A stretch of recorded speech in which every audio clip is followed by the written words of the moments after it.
Gihulagway ni Hesus unsay mahitabo inig katapos sa kalibutan niya.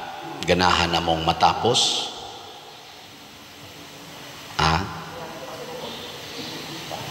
Dili mo ganahan?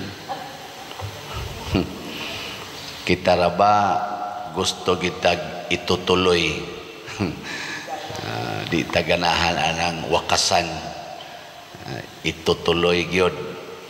Pero ang Ginoo naghisgot gid siya katapusan din his kalibutan. Kay ang kalibutan man god mga igsoon dili mao ang Ginoo. Binuhat ra sa Ginoo ang kalibutan. Sige, lingi ay mong tupad ina binuhat ra ka.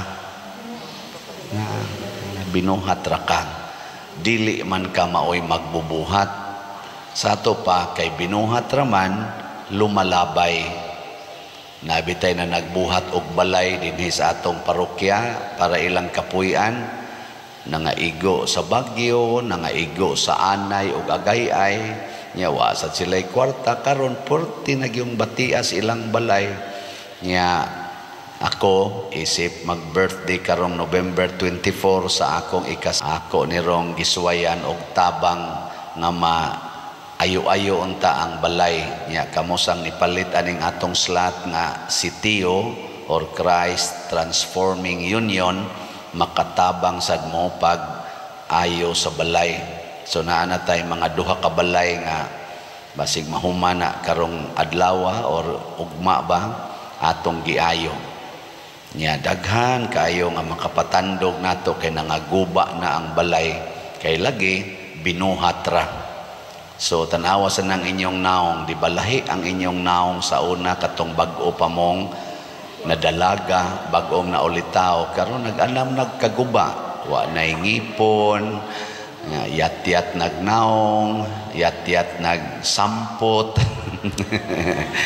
Ang tuhod magkurog-kurog na inignaog, sa una magambak-ambak ra na sa mga hagdanan, kat-kat anang kahoy, ambak na tos ubos, ana karon bisa nalas pagtikang sa hagdanan, gakurog ng tuhod, gubaon na kaayo, kay nga naman binuhat ra.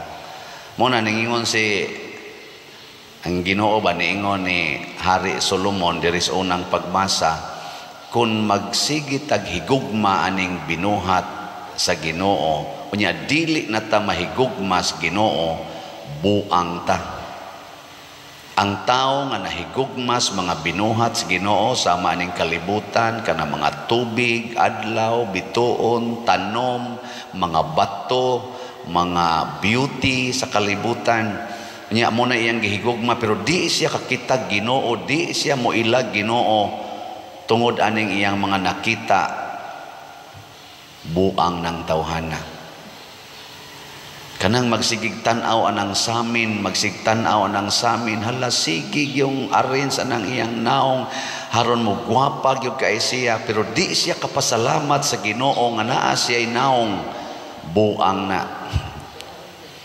Siging gamit anang cellphone, siging tulpok anang cellphone kanang computer niya, lingaw kay siya siyang computer, lingaw kay siyang cellphone pero di siya mo ilas Ginoo, buang sad na. Siging drive anang iyang sakyanan, panindot anang iyang balay, lingaw kay siya siyang sakyanan og sa iyang balay og sa iyang dako kay bahandi kay dato kay siya pero di siya mo ilag Ginoo, buang na. Ikaw na be, lingiyay mong tupad ning na wapa ka mabuang,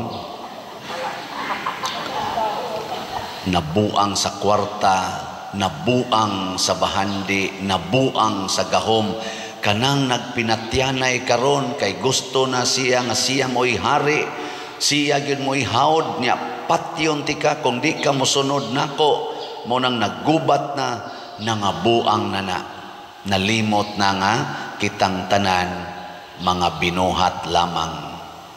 Yan na.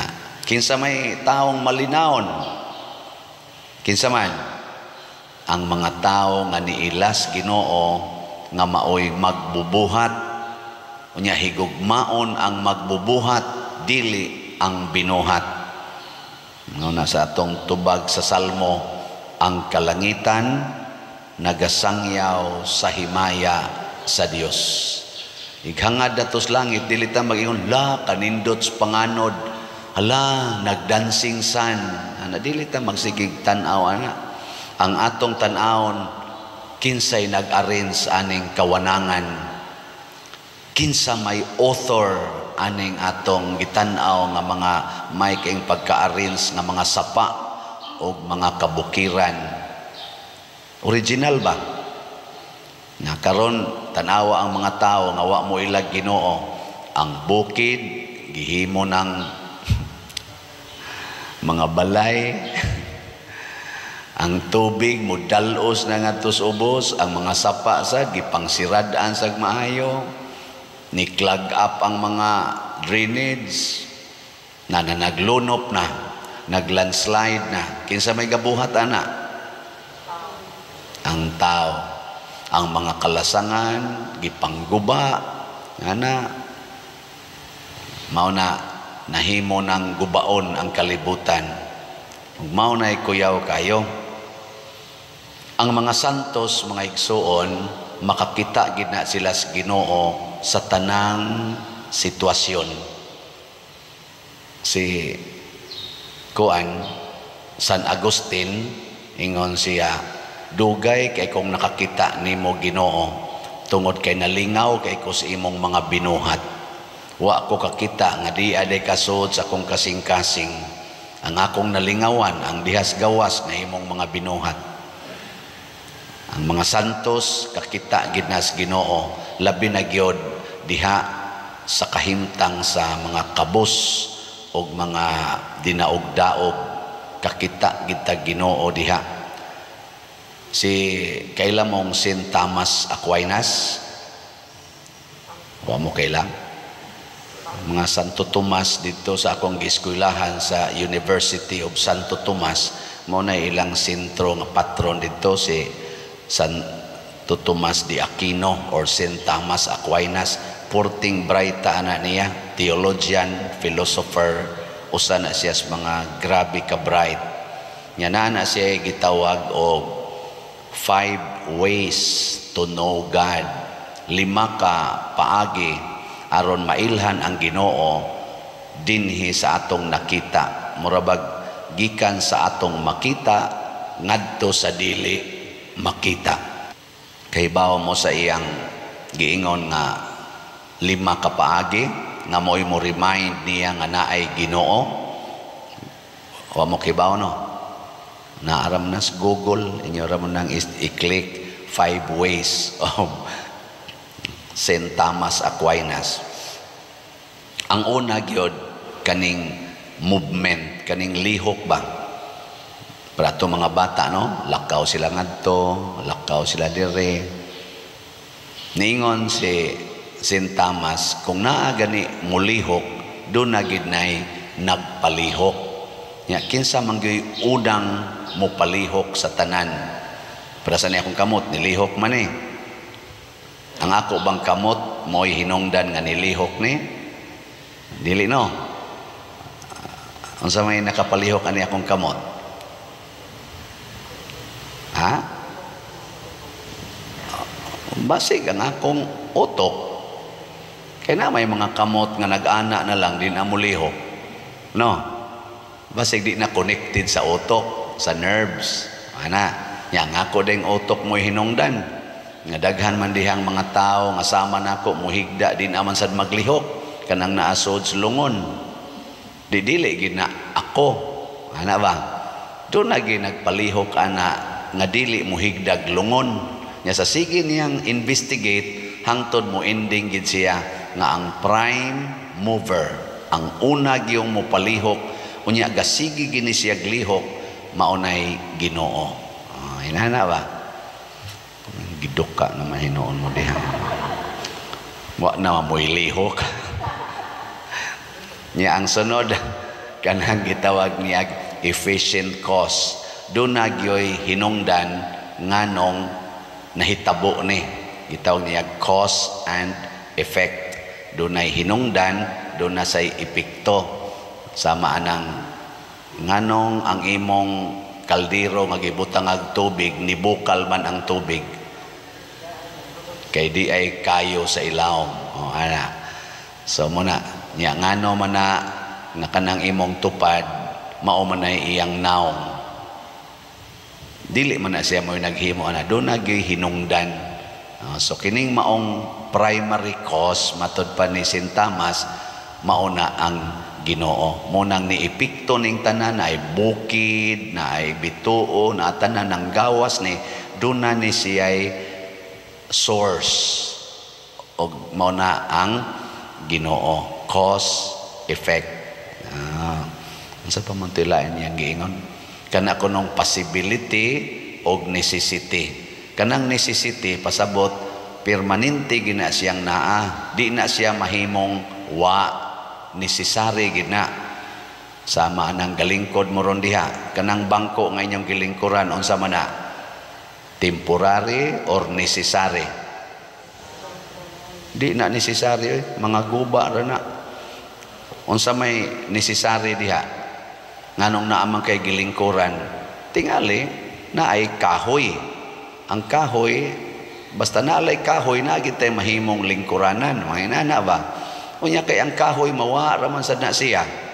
So doon nagyoy tighimog kahoy. Nga doon na siya daghang kahoy. Nya kinsa man ni siya nga di gyud mahunong ang iyang pagsigig panghimog kahoy hangtod sa katapusan, wa nay katapusan. Mauna ang Ginoo. Mauna siya permanente. Tanawa imong naong anong nikunot naman na nga sa una sinaw man na. Di ba? Sa to padili gina permanente imong naong. Bisag kung saon pa na nimo mag-anam ginagkalusno. Pero doon na naman sa laing mga naong nga muhamis na pod, nya mulusno na pod. Nya lain na sang naong muhamis na pod, lusno na pod. Kinsa may nagsigig himo og hamis nga naong? Mauna ang Ginoo. Muna nagtanaw nimo sa imong naong nga hamis ika naagi Ginoo. Pagtanaw nimo nalusno na kunot na kaistanan ika gipalusno na sa Ginoo. Ana, di magsigig problema diha. Mao na siya gitawag og necessary being ang Ginoo. Nya ang sunod kaning gradation, kanibang mag-anam-anam og level ba na ay gitawag na to good, better, sa sunod na best. Mag-anam-anam ba na ay mobo, small, nya na ay medium, na ay large. Nya matud pa ni Kuan, matud pang St. Thomas, di man ni pwedeng magsunod-sunod ning kaning mga panghitabo, kining sitwasyon nga dunay labaw, dunay ubos, kung wa pagyoy kinatasan kanang gitawag niya the perfect being. Perfect ba? Sa nobody's perfect.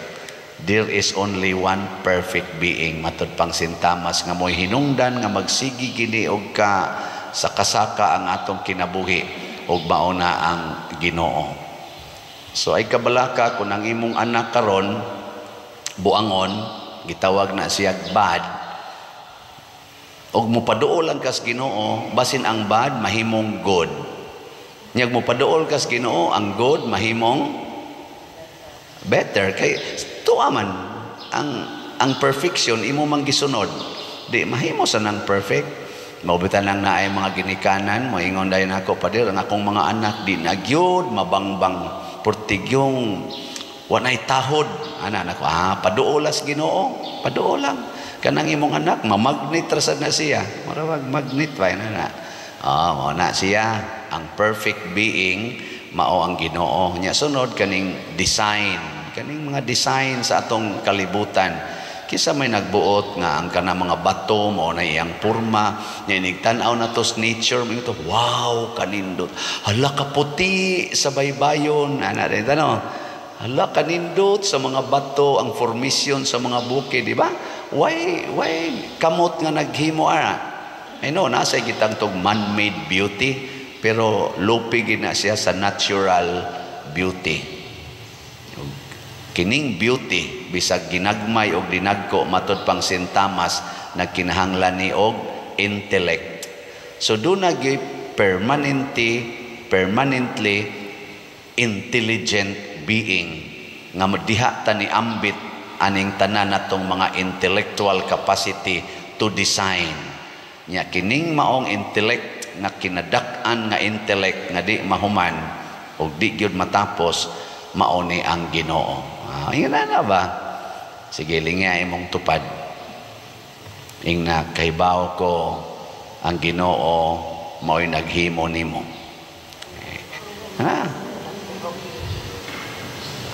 Kay basin ang imong una-una ang iyang papa mo'y naghimo niya imong nonray nimo liwat na sa amahan. O ay natinta lang na sa yawa, munang mura na siya giyawan-on karon. Pero ang Ginoo may naghimo ana, dangop sa naghimo. Mabitaw din karon kaning atong gipamaligya nga slots unsa may atong gihuna-huna nga ang Ginoo mo'y nagbuot nga mamaligya tag slots. Nya unsaon man ni nato inighuman natog dawat, ibalik nato sa Ginoo. Dili nato isod sa bulsa. Ingkaw niya pa dirwa na kay kwarta kun imo nang gastuon tanan nga gipanghatag. Unsa nalay para sa imong future? Ay, so don't worry. Dunay source sa wealth nga di gyud mahurot og mauna ang Ginoo. Muna ma-relax dayon ka basta naa ta aning huna-hunaa. Muna si Saint Elizabeth ni dritso gid siya hatag sa tanan niyang bahandi pagkamatay sa iyang bana, ang lugar sa iya nga share iya ginang gipanghatag tanas mga kabos, gitukod niya mga hospitals aron tabangan ang mga kabos. Total naa may Ginoo. Ugwa na siya maghuna-huna sa iyang kaugalingon. Gipugos siya nga magminyo pag-usab kay bata pa man kay siya, 20 years old pa man siya atong pagkamatay siyang bana, one agid siya nagminyo. Iyang gi-offer sa Ginoo ang tanan niya sa dihang murag gipugos gid siya kay guwapa man ni kay siya. Ingon siya, sige ron pugsa ko, ako'y mangunay og putol aning akong ilong. Kaya ang ilong man mo'y makapagwapa sa babae, no? Usahay nawa ko nun ang inyong ilong, nakapagwapa ba na ninyo? Ang iyang buhaton kuno putlo niyang iyang ilong para wa na kuno malipay sa iyang beauty, wa na ganahan mga sawa niya, awa na lang sad siya pugsa. Nana, ngayuban mo nas ginhawang pa-injeksyon sa ilong para munindot siya iyang putlon. Kaya nga naman, the beauty of God mo'y iyang nakita, dili ang iyang beauty. Sige, katapusang lingi sa imong tupad. Ingna, din ata mabalaka, kay naay Ginoo. Ingna, ayaw nagkabalaka. Naay Ginoo. Nyag mamatay ka, naaray mo puli nimo. Ay kabalaka. Di ba? Kaya ang Ginoo magsigir naghimog tao. Ingka ang akong mga anak, ay kabalaka, naay Ginoo mo rin mo supply anak. Ang akong bana, makakita rin naglaing asawa. Kung lang yun ka ng dawata lang yun ng tanan. Nya ang akong ang akong bana pa dero, ang akong asawa pa dero, mamatay ko, unsa no yung bata para ba ni? Basig mahimo sa ng santa or pwede sana siya maminyo ikaduha. Mas guwapo pa nimo. Ana. Ang Ginoo ra gid ana mo imo kuan. Nasa uban 80 na edad, mangandoy pa gyud pader kakita pa kakugbana, ada kamatay na lang tingali diha ay kanang hapit naman ka musaop kanang ay nalag pangabisyo pero ihatag sa Ginoo ngano gundili. Ginoo gyud ang atong agdon. Sige, manindog na ta.